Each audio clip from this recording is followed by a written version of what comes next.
Hey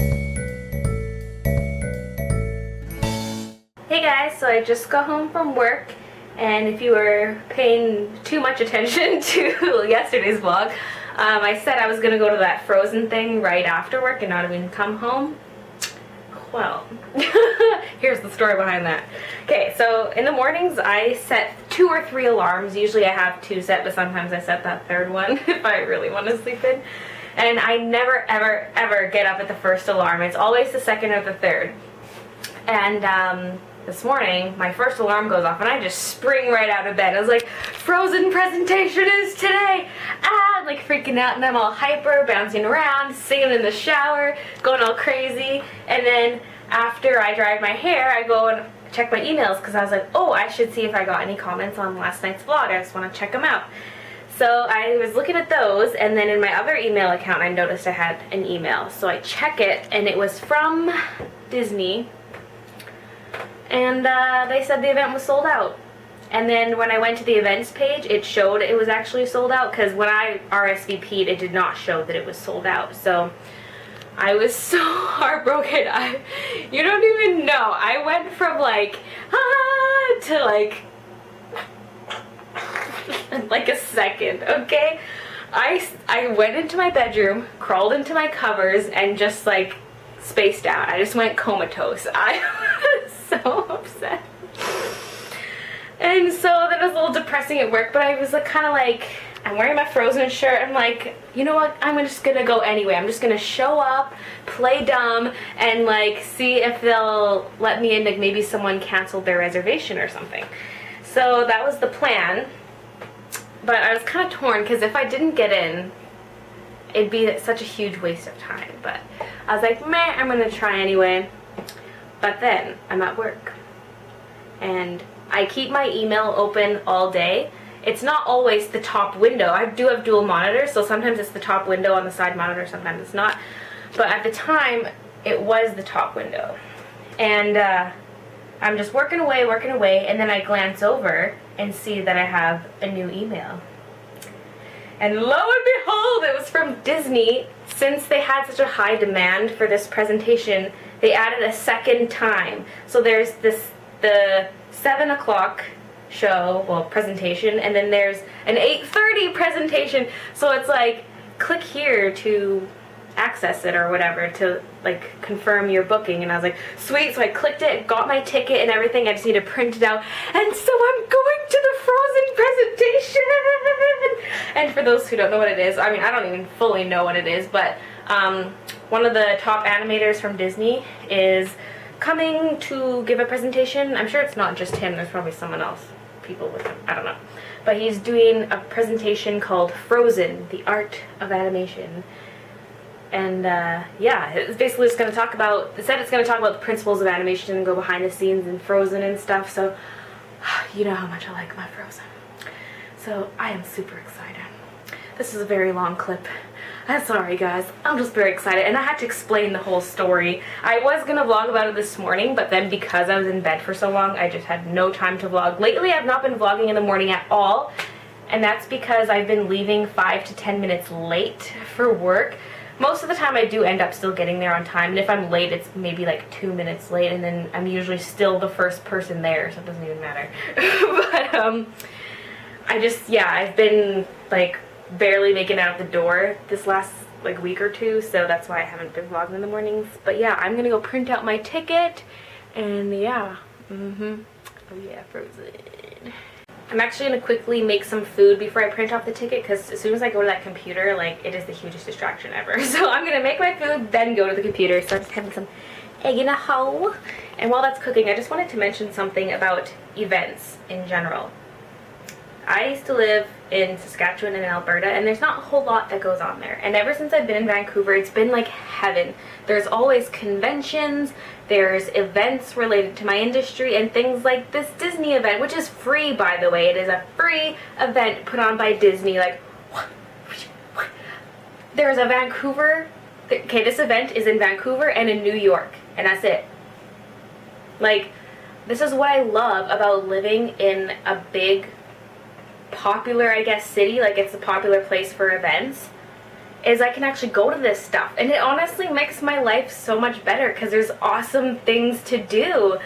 And just because part of me says, oh, if I wasn't animating I probably could live anywhere and it wouldn't really bother me, but no, now that I'm here and I'm getting a taste of this wonderfulness, I just want to like stay here forever, and everything exciting happens in Vancouver or like down east in like Montreal or Toronto. But I just love living here. So here's the egg in a hole, and the toast is a little bit too soft for my liking, but I didn't want the egg to overcook. I want it to be over easy, so I took it off and this looks freaking delicious.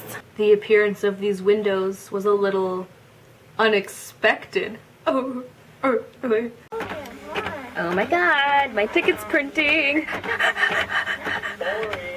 So what kind of print quality is this? First of all, it's crooked.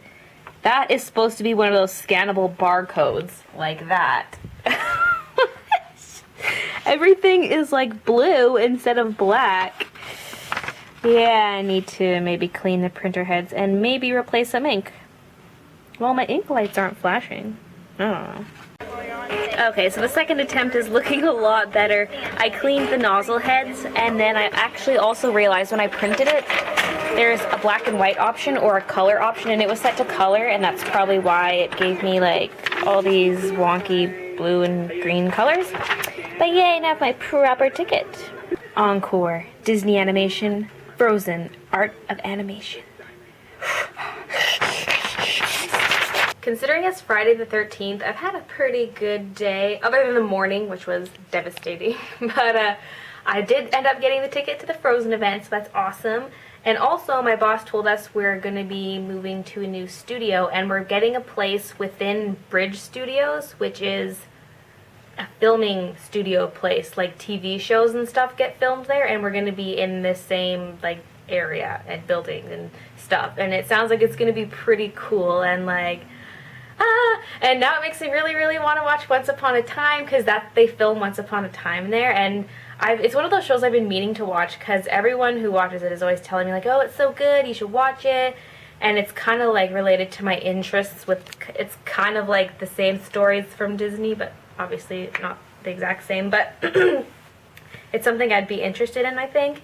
And so this is good motivation to actually watch it, and then like maybe I will see one of the actors or something. Well, according to my boss, we might see people. I don't know. I just think it's pretty cool, just the fact that I'm going to be working in Bridge Studios, because I can see it from the SkyTrain all the time, and I'm like spying into there from the SkyTrain, and I'm like, what's going on in there? Like trying to be a total creep.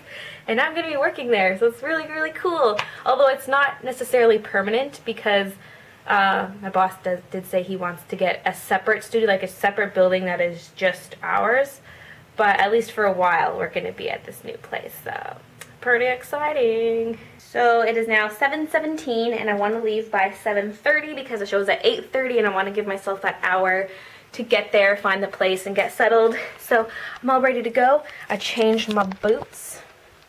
Well, you didn't know what boots I was wearing before, but I'm now wearing these spiker heels. They're like wedge sneakers with spikes. Oh, yes. So, yeah. And then you already saw this, I think, my Frozen Anna shirt. And yeah, I'm so excited! Like I said, I won't be filming there, but I will explain stuff to you after I get back. I'm going to be wearing this jacket. It's hard to see what it looks like unless it's buttoned all the way up because it's got this really thick neckline. I'll put it on and show you guys what it looks like. So here we are. You can see the neckline kind of bunches up to look kind of like a scarf, which is kind of cool, except if you're wearing something that is kind of puffy there, like a hoodie, and the hood is trying to go out the back, you kind of choke yourself because there's not a whole lot of room in this jacket, and it's a little tight here on the boob. It wasn't this tight before, but my boobs kind of got bigger. And I have gained a little bit of weight since I first bought this jacket, but not like a ton. But yeah, I feel kind of badass because I'm in all black with my spikes. Oh yeah, I am ready to rock the town. Better watch out, Disney. Here I come. So I'm leaving now, and this is the point where I don't think I'm going to film until I get back. So see you guys after the presentation. So I just got back from the presentation. Okay, I had a hard time finding that place. I was like pacing up and down the block like, where the hell is this place? Because I knew I was across the street from it, because I can see the buildings better when you're, like, you can see better when you're across the street looking instead of the street you're on and you're like, what building is this? So I was across the street and I'm looking, I got like my Google Maps on my phone and I'm looking, I'm like, okay, according to Google Maps, this place should be between this building and this building, and I'm looking so hard like, it's not there. And then finally I found it because people started lining up outside of this like massage slash therapeutic parlor place. I don't know, it was weird. I guess the place I was trying to get to was on the 3rd floor, so it was above this massage place, and that's why I couldn't find it. And there was like this little piece of paper taped to the door when the door is open that says like, Walt Disney presentation upstairs, and I was just like, ah. So anyways, I found it and it was all good. And when we got into the actual room, it was like this little room with the projector projecting on the wall, and there were maybe 50 chairs. It was very small, and like, I was surprised, and I'm lucky I got in, really, because there was 50 people in the first presentation and there would have been 50 in the second one, because when I went to SIGGRAPH events in the past, this was not SIGGRAPH, this is specifically put on by Disney, but when I've gone to SIGGRAPH events in the past, there's room for like a few hundred people. This was a very small affair, and so I was like, ooh, interesting. Anyway, so the presentation was cool. Like, I don't remember specific things to talk about, and like, I'll try to think of some interesting facts. Oh, he started talking about Kristoff's parents, because I was thinking about this the other day. I was like, what the hell is the backstory with Kristoff's parents? I need to know. And I never really got an answer, but he did talk about it a little. I didn't ask him about it. He was bringing it up because he was talking about how you want animators to animate things consistently. You want it to look like one animator animated the whole film, not a whole team of 70 animators. So you have to do things to standardize the animation style. And one of the things they do is look into the characters' backstories, because that can affect the exact way a character reacts in a situation and like their subtle behaviors and stuff. So then he's like, for example, Kristoff, and I was just like, yes, go on. And he didn't say how they died or anything. But he did say that, okay, there isn't a backstory that was officially written, but the animators all grouped together and like decided on the backstory, I guess. And what it is Kristoff's parents worked for the king and queen, but the dad did not get along with the king for some reason. I don't know why. And so he always kind of like distanced himself from the kingdom. Like he was an ice deliverer like Kristoff is, and he would like do his dealings with the kingdom, but then he'd kind of like go back to his little outskirts area, and that's what's explained why Kristoff is kind of on the fringe of the kingdom and stays out in the wilderness instead of mingling in town a lot. I don't know, I just thought that was interesting, but I wanted more details. But there weren't any details. Yeah. And then, what else is there? They just showed like kind of some behind the scenes footage of different things the actors would do, and the animators would get together with the actors and like plan things out. And yeah, I really can't remember. Like, I remember what they talked about, but it's not like I can reiterate everything that was said. I just don't have it memorized that accurately. Talked about importance of posing and how important it is. And there's this, oh my gosh, okay, the guy who's doing the presentation, he animated Untangled, and he animated the scene where Flynn dies. And he gave this super funny impression because he thought he had like this super awesome shot, and it was really over the top and over animated, and he like did this stupid impression like I don't know, I had to be there. It was like really funny, and he was saying how he just did this way over dramatic death of Flynn, and then he goes in for dailies to like show his supervisor, and he's all pumped, and he's like, oh god, they're gonna love this, like this is gonna be so good, and then they like hated it and made him redo it and stuff. And that was just part of his speech about how like your stuff ends up being redone, and so you don't get too attached and don't think your stuff is the best, because like you'll likely have to redo it. And that reminded me of the Let It Go sequence. I guess they animated that 4 separate times because they like animate it and like have it off to the side, but then as they moved along further, they're just like, wait, that's not so good, we need to redo this. And yeah, he said they redid the whole thing 4 times, which is crazy. And the last thing in the presentation was a breakdown of the shot where Elsa throws her little crown thing and then lets down her hair. And so I saw the animator's sketches, and then basically he'd do these thumbnail sketches, and then he would put them in his scene behind the 3D model and match the 3D model to his little thumbnails.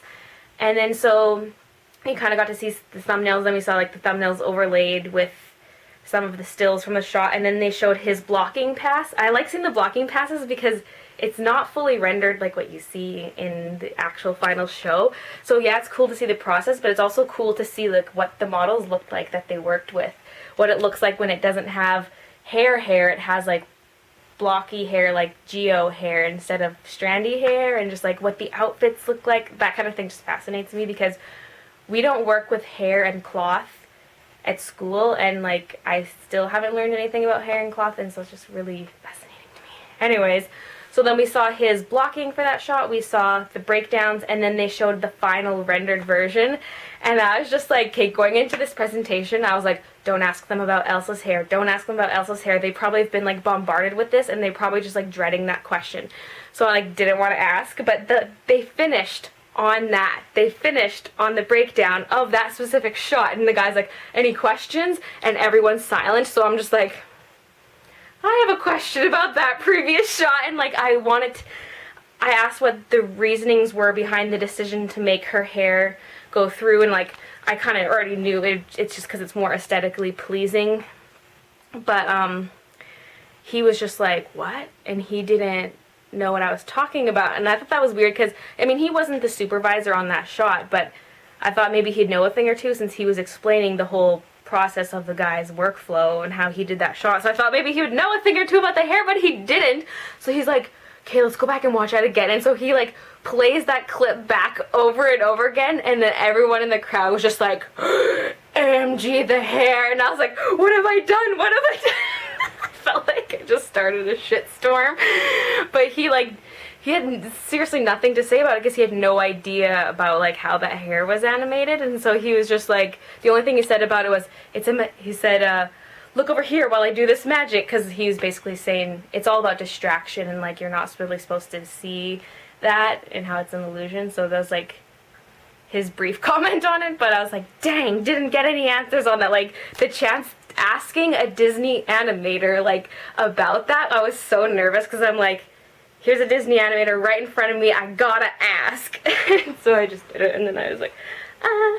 And so I was like the first person to ask a question, and usually in this kind of situation I don't ask any questions because I'm a wimp. But yeah, then the presentation was done, and they had like some snacks and stuff. I didn't really stick around, and like people were just talking with the Disney employees who were there. There's 3 of them.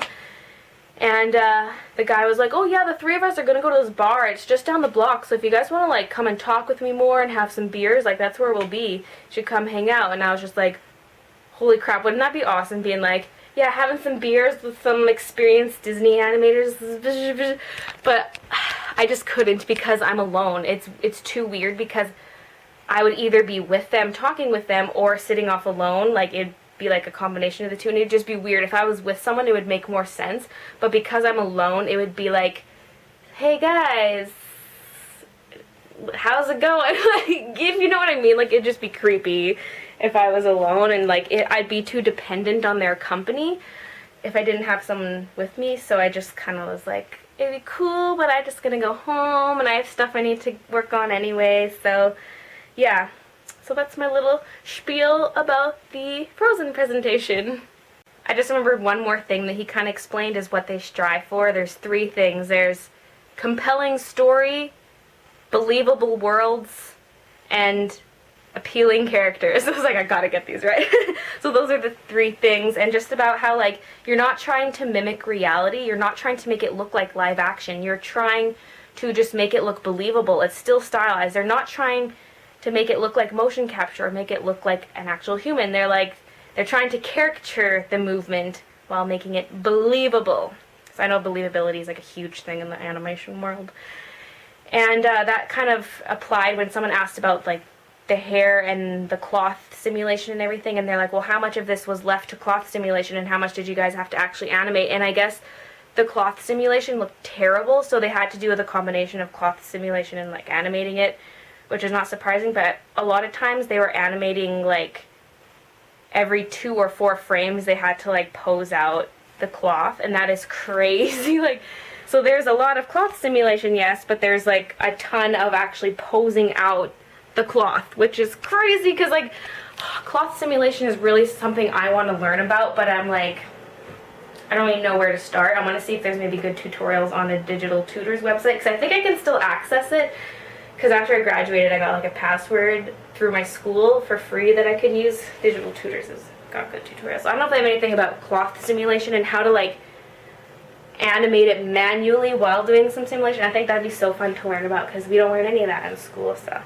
I want to really look into that. I'm just so motivated to animate. I want to like make new pieces for my demo reel, and I feel like I know more about like what looks good now, because I feel like a lot of my pieces were over animated. Well, we were encouraged to do really cartoony animation on our reel, but I want to do some more like nicer stuff. But I gotta find the time for that. I think after Christmas is when I'm really gonna start planning out some new pieces, because I just want to get some nicer animation on my reel. Yeah, and I'm not doing a ton of animation at work, and so if you don't use it, you'll lose it. So I gotta keep up with the animation. So I'm just relaxing here, catching up on some YouTube videos, and I think I'm gonna start editing this vlog because it's already 11 p.m. and I'm really not gonna do much for the rest of the night. Maybe clean, maybe work on my dad's picture, I don't know. So yeah, not really gonna do much else. So I'm gonna end the vlog here, and I will see you guys tomorrow. And up here I organized my teddies, because basically those boxes that they're sitting in, the boxes were sitting upright as boxes and the stuffies were just shoved inside. But I turned the boxes sideways and I'm using it as kind of a little display. So lots of cute things up there. I actually do have a lot more plushies than that. These are just